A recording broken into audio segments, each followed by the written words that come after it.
Bienvenue à vous pour le culte d'aujourd'hui. Invoquons encore une fois de plus l'Esprit Saint en ce lendemain de Pentecôte. Viens, Esprit Saint, du ciel fais jaillir l'éclat de ta splendeur. Viens, Père des pauvres. Viens, Esprit généreux. Viens, lumière des cœurs. Du ciel, fais jaillir l'éclat de ta splendeur. Toi, le parfait consolateur, merveilleuse fraîcheur, dans notre âme, tu fais habiter la paix. Dans la peine, tu es le repos. Dans l'épreuve, tu es la force. Dans la tristesse, tu es la consolation. Du ciel, fais jaillir l'éclat de ta splendeur. La grâce et la paix nous sont données de la part de Dieu notre Père et de Jésus-Christ, son Fils, notre Seigneur et Sauveur. Chantons ensemble notre premier spontané.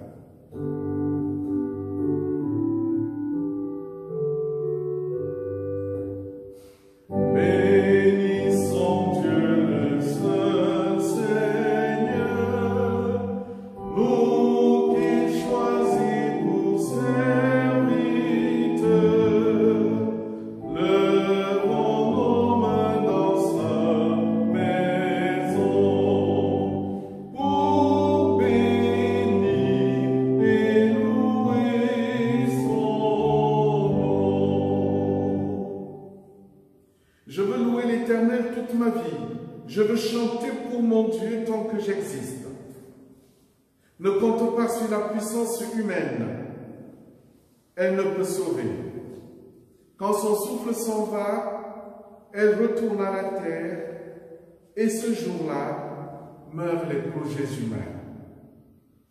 Mais il est heureux celui qui s'appuie sur le Dieu de Jacob. Oui, il est heureux celui qui met son espoir dans l'Éternel son Dieu. C'est lui qui a fait le ciel et la terre, et la mer et tout ce qu'il renferme. L'Éternel est fidèle pour toujours. Il fait justice aux opprimés, aux affamés, il donne le pain. Et l'Éternel nous délivre de nos chaînes. L'Éternel ouvre les yeux des aveugles. L'Éternel redresse les accablés. L'Éternel aime les justes. L'Éternel protège celui qui est seul. Il soutient celui qui en a besoin. Il dévie le mal.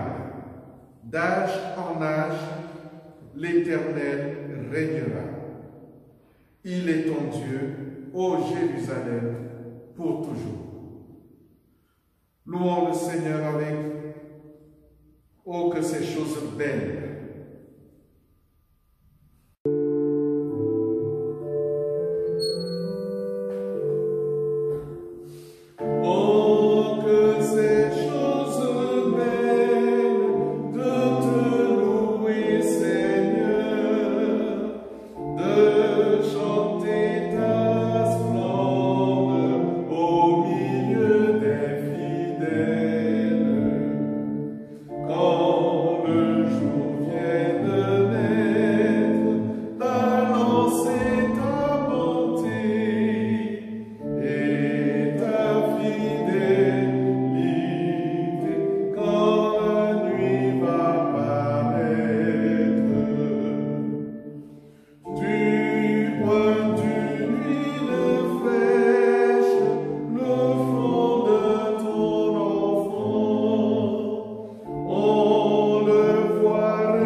Voici, frères et sœurs, comment notre Dieu veut être servi.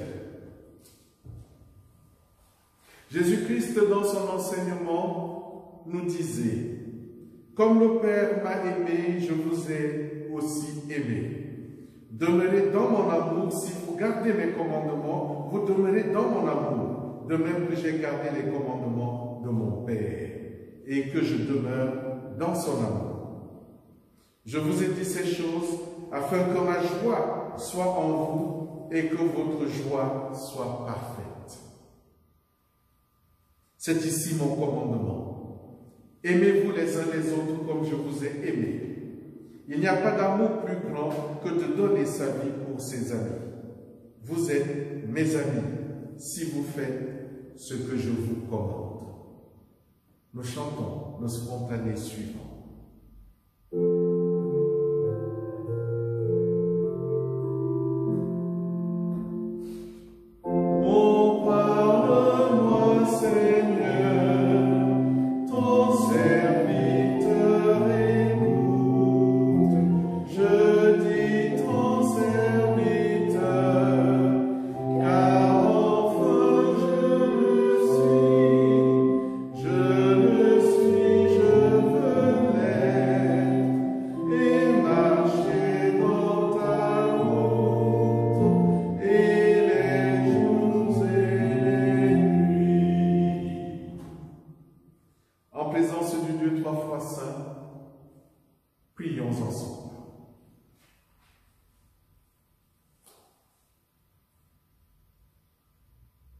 Seigneur notre Dieu, notre Père, nous prions vers toi.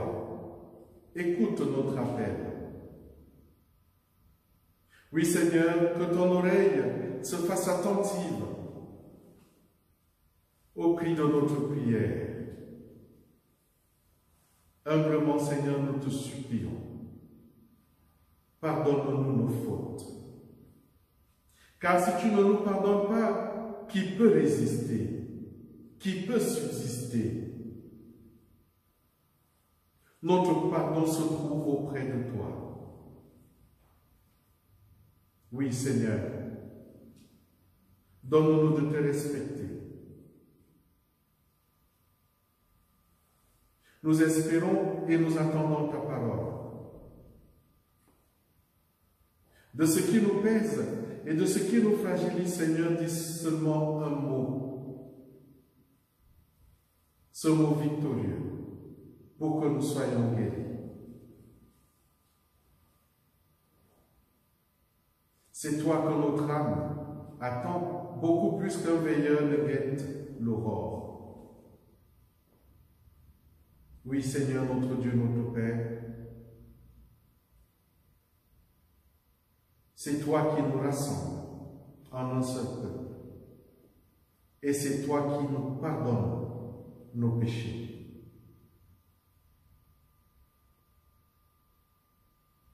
Nous avons la ferme conviction, Seigneur, que tu ne désires qu'une chose, que celui qui a commis des fautes revienne vers toi, qu'il se repente et qu'il se convertisse, afin qu'il vive. Car celui qui croit au Fils que tu as envoyé, Jésus-Christ, à la vie éternelle. C'est en son nom que nous te prions. Amen. Le spontané suivant. Et maintenant, jour après jour, je vivrai ta bonté, sûr d'un pardon et d'un amour que rien n'a mérité. C'est ton esprit vivant et fort qui toujours me conduit, et dans la vie et dans la mort, ta grâce me suffit. Partageons ensemble cette confession de foi. Nous croyons en Jésus-Christ. Il est venu pour servir et non pas pour être servi. Reconnaître son autorité, c'est d'abord accepter de se laisser servir par lui. Il nous donne la liberté, la confiance, le courage pour être comme pour agir. Nous croyons en Jésus-Christ. Il nous libère de notre désir d'exister par nous-mêmes ou en fonction des autres et de chercher ainsi l'assurance de notre valeur. Grâce à son autorité, nous ne sommes plus le centre de nous-mêmes. Il donne à notre vie une dignité et une identité que nous n'avons plus à conquérir. Oui, nous croyons en Jésus-Christ. Il a vécu de la parole du Père. Son autorité est créatrice et elle est forte. Elle nous fait grandir dans notre humanité. Son autorité ne contraint pas. Elle construit des relations de confiance. Elle est crédible et légitime. Amen. Aujourd'hui, la liturgie de la parole sera dirigée par Philippe Volo. Merci Philippe pour ce que tu fais et pour ce temps que tu prends pour partager avec nous la parole de Dieu.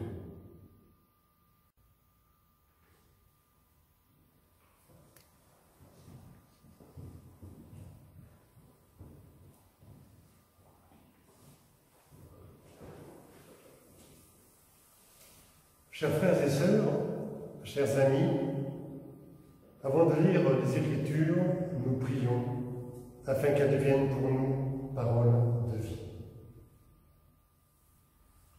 Ô notre Père, tu n'ignores rien de nos réticences, ni de nos résistances devant ta parole, surtout quand elle dérange nos certitudes et nos conformismes. C'est pourquoi nous te prions.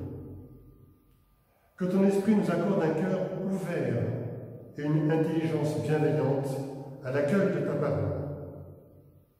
Derrière les mots que nous lisons et que nous entendons, donne-nous de discerner ta parole de vie, ta parole pour nos vies. Amen. Frères et sœurs, je vous propose de lire d'abord dans l'Ancien Testament, au livre des Nombres, au chapitre 11, les versets 24 à 30, dont le titre de ce chapitre s'intitule « Les 70 anciens ». Moïse sortit de la tente et rapporta au peuple les paroles du Seigneur. Il rassembla 70 anciens du peuple qu'il plaça autour de la tente. Le Seigneur descendit dans la nuée et lui parla. Il préleva un peu de l'esprit qui était en Moïse pour le donner aux 70 anciens. Dès que l'esprit se posa sur eux, ils se mirent à prophétiser, mais ils ne continuèrent pas. Deux hommes étaient restés dans le camp. Ils s'appelaient l'un Eldad, l'autre Médad, et l'esprit se posa sur eux.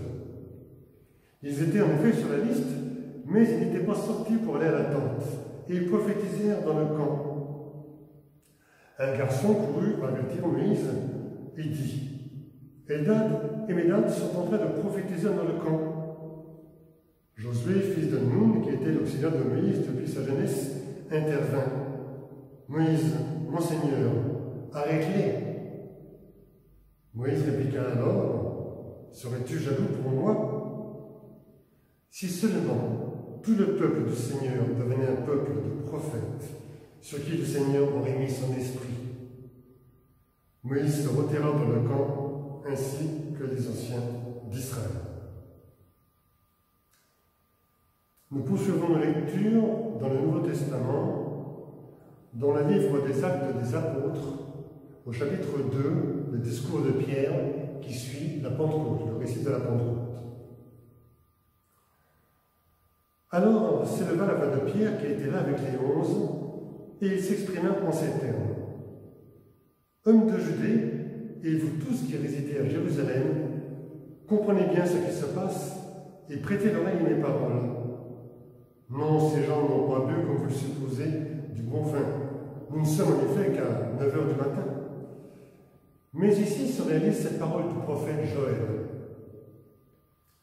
Alors, dans les derniers jours, dit Dieu, je répandrai de mon esprit sur toute chair, vos fils et vos filles seront prophètes, vos jeunes gens auront des visions, vos vieillards auront des songes.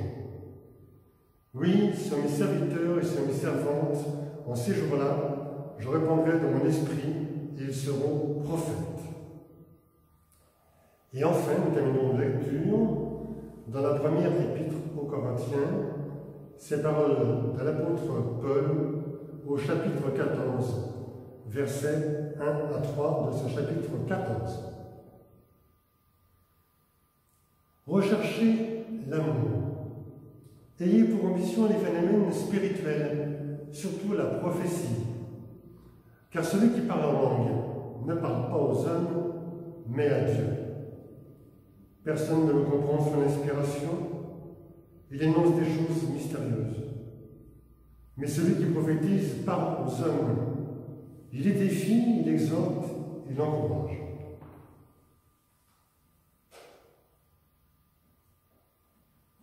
Seigneur, ta parole est une lampe à mes pieds, une lumière sur mon sentier.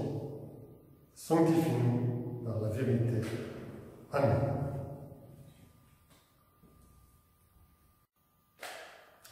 Chers frères et sœurs, chers amis, il faudrait bien difficile pour dédaigner cette promesse exaltante. Qui n'imagine pas que l'Esprit de Dieu se répande sur une communauté religieuse? Alors oui, nous aimerions être prophètes et que nos fils et que nos filles le soient également. Reprenons ainsi cette parole dont on a donné lecture tout à l'heure. Sur mes serviteurs et mes servantes, je répandrai mon esprit.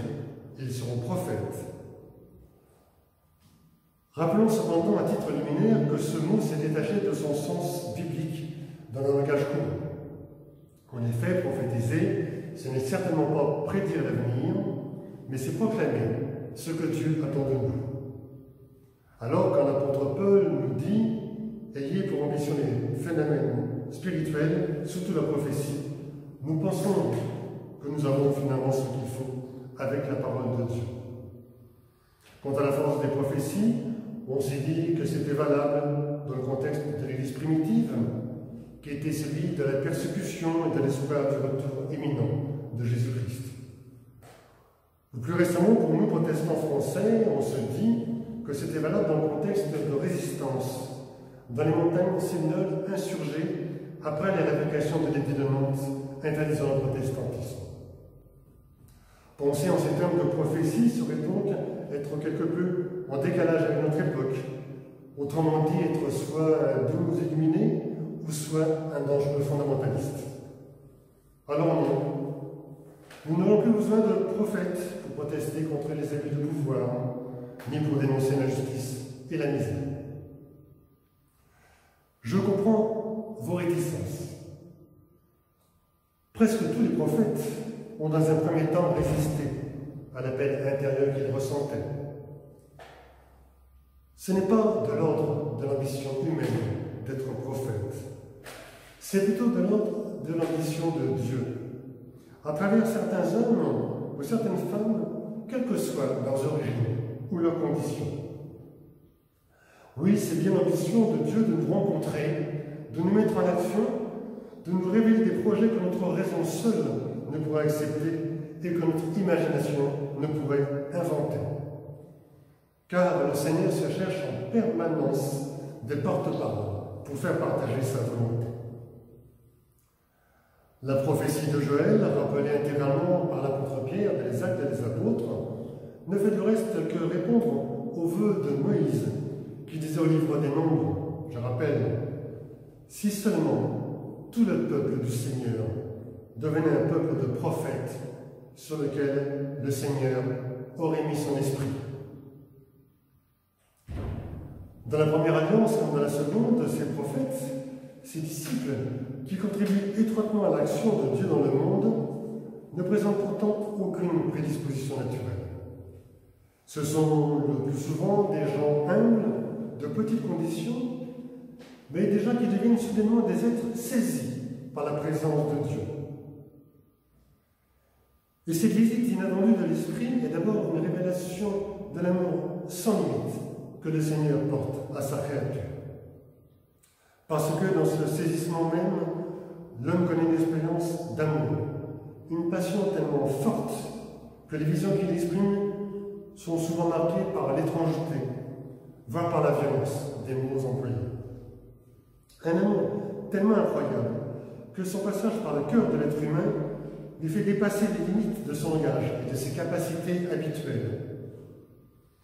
Ainsi, les intuitions essentielles de l'existence sont obtenues non pas par une lente évolution ou pour une laborieuse réflexion, mais par un soudain appel de Dieu. C'est ainsi. Le Seigneur peut nous faire partager à son projet et nous donner cette capacité incroyable à la faire partager publiquement. Ce basculement de la vie ordinaire dans un destin extraordinaire confirme cette devise que nous devrions avoir en permanence à l'esprit. Dieu n'a d'importance pour nous que s'il est de suprême importance. Voilà le message qui donne la force pour s'élever contre l'ordre établi, contre les idées reçues, contre les préjugés de toutes sortes, contre la violence, contre le racisme, contre la misère. Toute la mission des prophètes est subordonnée à cette conviction. Voilà pourquoi les prophètes ne transigent jamais avec la volonté de Dieu pour le bien-être de l'humanité. Ces porte-paroles témoignent de la justice divine, qui n'est pas celle des hommes les puissants, mais celle d'un Père attentif aux plus petits et aux plus faibles. Par la bouche des prophètes, c'est comme s'il entendait le Seigneur nous dire « Maintenant ça suffit, ça ne peut plus continuer ainsi, ça ne peut plus continuer comme avant. » Quand vous cherchez des confirmations auprès de l'opinion publique ou des certificats de bonne conduite auprès des autorités, quand vous enfermez les projets de bien-être pour l'humanité dans vos raisonnements humains, quand vous vous enfermez dans la tradition, quand vous vous résignez, quand vous ne prenez pas soin des autres, connus ou inconnus, quand vous pactisez avec les puissants et acceptez les injustices économiques et sociales, quand vous renoncez à mettre ma parole en pratique, eh bien moi, le Seigneur, je ne peux rester passif, car ce sont ma sainteté, mon amour et ma justice qui sont remis en cause. Et c'est alors que je fais se lever des prophètes. Mais les prophètes ne seraient-ils que des prophètes de malheur, des hommes et des femmes pauvres? Certes, ils commencent souvent leurs propos par un message d'avertissement, de ruine, de désolation, de peur. Mais c'est pour me faire entendre ensuite un message d'espérance, un message social, parce qu'il constitue une réponse à l'appel pressant de Dieu, à la justice. Non, affirment les prophètes, rien n'est jamais écrit d'avance. Le destin n'est pas une fatalité que l'on subit. Le destin, c'est un choix de chaque jour. Les prophètes nous montrent ainsi la voie de la rupture avec les habitudes et la résignation et la possibilité toujours ouverte de notre chemin. Certes, pour un être humain insensible à toute spiritualité, l'histoire semble absurde, avec son cortège de destruction, ses flots de sang et ses rêves anéantis. Mais cependant, à l'écoute de prophètes d'hier, comme de prophètes d'aujourd'hui, je pense notamment au pasteur Martin Luther King. Les hommes peuvent revenir sur leurs mauvaises actions et laisser la parole de Dieu inscrire un nouveau moment créateur dans le cours de l'histoire humaine. Vous voyez, il faut bien qu'à un moment donné, une voix puisse dire non à l'homme. Une voix exigeante, par amour, et non pas par devoir. Une voix tranchante, comme l'est la parole de Dieu, sans hésitation, sans timidité, une parole au moins équivalente en puissance spirituelle au pouvoir destructeur de l'être humain. C'est ainsi qu'il faut d'abord entendre le nom que nous dit Dieu, pour écouter ensuite sa volonté et répondre par oui à ce que son esprit nous demande. Oui, chacun peut être concerné. Des hommes, des femmes, des enfants même peuvent être saisis par l'immense amour de notre frère Jésus-Christ. Des hommes et des femmes peuvent désormais voir le monde avec le regard plein de tendresse, de douceur et de compassion de Jésus, pour les femmes, comme pour les hommes, comme pour les enfants, avec son regard plein d'espérance pour que chacun s'améliore. Dieu a besoin de trouver des personnes avec lesquelles il peut partager tous ses dons, toutes ses bénédictions et tous ses rêves. Ainsi que le disait si bien le pasteur Charles Wagner, en effet, ce n'est pas Dieu qui est l'espérance de l'homme, mais l'homme qui est l'espérance de Dieu. Tous les domaines de l'esprit humain, que ce soit ceux de l'éthique, de la culture ou de la foi, peuvent donc être investis par un message prophétique, c'est-à-dire par cette folle ambition de Dieu qui veut élargir notre finitude à la dimension sans limite de son amour. Le Seigneur a besoin de prophètes qui rappellent que notre vie ne se limite pas à ce que nous en comprenons, mais qui nous rappellent qu'en accueillant son esprit, nous ne sommes plus assujettis à des déterminismes, à des normes, à des conditionnements sociaux, à nos seuls désirs, à nos seules passions et à nos seules habitudes. Dieu chercha des prophètes, des hommes, des femmes humbles et convaincus, comme vous, comme toi. Dieu se cherche des témoins passionnés pour actualiser sa parole en permanence, pour que la vision d'un monde meilleur, plus juste et plus fraternel s'enracine en chacun et le pousse à agir. Tu peux être de cela parce qu'en chaque être humain, Dieu a déposé cette aptitude à être prophète. Alors oui, laisse-toi faire, laisse-toi façonner par cet esprit du Seigneur qui n'attend que ton oui pour élargir ton esprit à ses visions d'espérance. Laisse-le s'infiltrer, là, précisément, où tes projets sont remis en cause, là où tes attentes sont déçues, là où tes efforts s'essoufflent. Souviens-toi que les disciples, qui étaient de petites gens, des gens humbles, ont été visités par la puissance de l'Esprit qui leur a permis de surmonter leurs doutes et qui leur a donné courage et force pour témoigner. Dieu a besoin de toi, a besoin de nous tous et de nous toutes, comme de rebelles qui nous ignorent. Et il t'envoie et nous envoie parmi tes frères, parmi tes sœurs, parmi nous tous dans l'Église, parmi les amis, parmi les collègues, dans la famille, parmi aussi tous les hommes et toutes les femmes de ce monde. Et à nos églises, tu auras peut-être l'occasion de nous rappeler, par cette écoute intérieure de l'Esprit, par cette liberté prophétique de Jésus-Christ vivant en nous, que nos anticipations du royaume de Dieu sont toujours trop timides, toujours trop lointaines, et se traduisent trop rarement en actions concrètes. Aujourd'hui, frères et sœurs, chers amis, il nous appartient de tout faire pour que les paroles prophétiques puissent hâter cet accomplissement du royaume de Dieu. Le Seigneur répand sur nous son esprit, à nous d'être dignes de sa parole et de devenir vraiment ses prophètes. Amen.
Vous avez été des accompagnatrices tout au long de ce confinement et de ce déconfinement.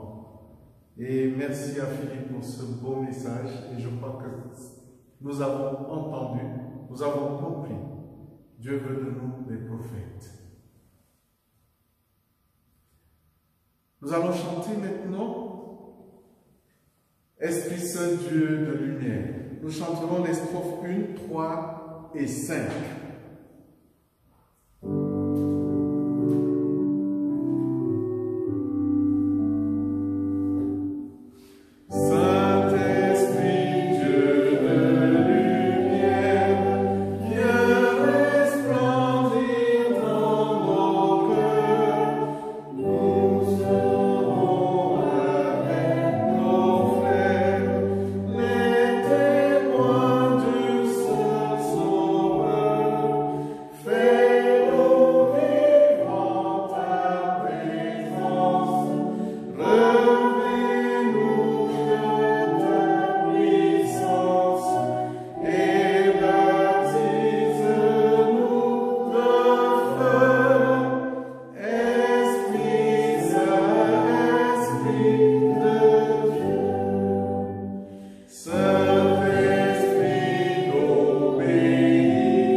Comme d'habitude, vous aurez à la fin de ce culte toutes les références pour participer par votre offrande très joyeuse à ce culte.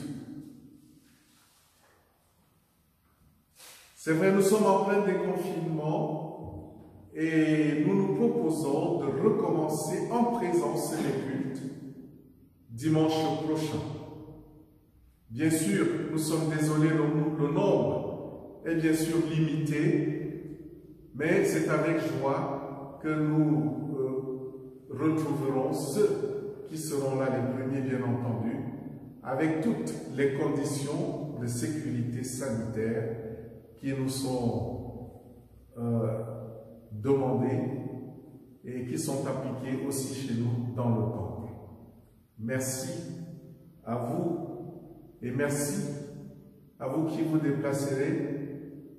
C'est avec plaisir que nous vous verrons dimanche prochain. Prions le Seigneur.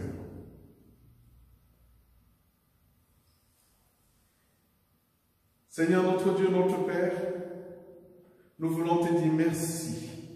Merci de nous avoir conduits jusqu'à ce jour et merci, Seigneur, de nous avoir préservés. Plusieurs des nôtres ont été rappelés vers toi. Seigneur, nous te sommes reconnaissants pour la vie que tu leur as accordée et pour la vie que nous avons partagée, pour les joies et même les peines que nous avons partagées. Car toi seul connais le nombre de nos jours. Maintenant, Seigneur, que nous allons continuer le chemin sans eux. Bénis-nous tout en nous consolant, car tu es le seul consolateur. Bien sûr, tu nous envoies ton Saint-Esprit qui vit avec nous et qui règne dans le monde et dans nos cœurs. Seigneur, accompagne-nous. Tiens-nous par la main et donne-nous d'avancer sans crainte ni peur, car tu es avec nous. Conduis notre soif de vie vers ton royaume de paix et de justice. Seigneur notre Dieu, notre Père, tu as envoyé ton Saint-Esprit afin que nous devenions meilleurs et que nous soyons sûrement des prophètes les uns pour les autres et que nous soyons attentifs aux paroles que tu nous adresses. Cette parole de vie qui nous accompagne jour après jour. Seigneur, nous te rendons grâce parce que tu fais de nous des pécheurs repentis. Tu fais de nous des hommes riches, riches dans la foi, parce que nous avons confiance en toi. Seigneur, nous voulons maintenant te confier celles et ceux que toi, tu as confié à notre intercession. Nous te les remettons avec confiance, tout en sachant que toi, Seigneur, tu les écouteras beaucoup mieux que nos oreilles n'ont pu le faire, et qu'à t'écouter, il ne risque rien, sinon le confort d'être réconforté. Seigneur, fortifie-nous, fortifie les uns et les autres, donne-nous de vivre de ton amour. Seigneur, donne-nous de vivre de ta force et donne-nous d'être gouvernés par ta sagesse. Inspire ton Église, inspire celles et ceux qui sont amenés à appliquer le droit. Donne-nous courage et paix afin que nous soyons ensemble dans le vivre ensemble. Seigneur notre Dieu, notre Père, c'est vers toi que nous venons et c'est vers toi que nous déposons tout ce qui nous pèse.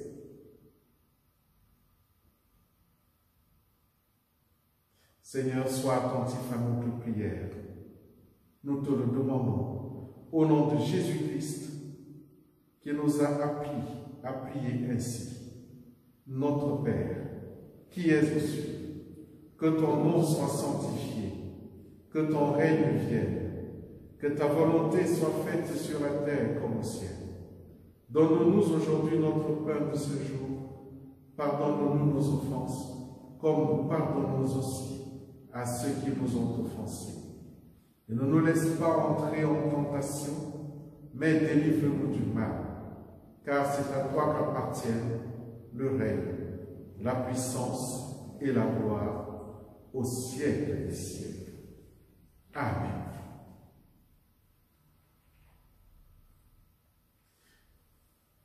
Oui, Seigneur, nous avons entendu, tu as fait de nous un peuple de prophètes. Conduis-nous dans cette vocation pour un monde meilleur. Et donne-nous aujourd'hui de vivre en harmonie avec nos frères et sœurs en humanité. De toi, Seigneur, nous recevons maintenant la bénédiction.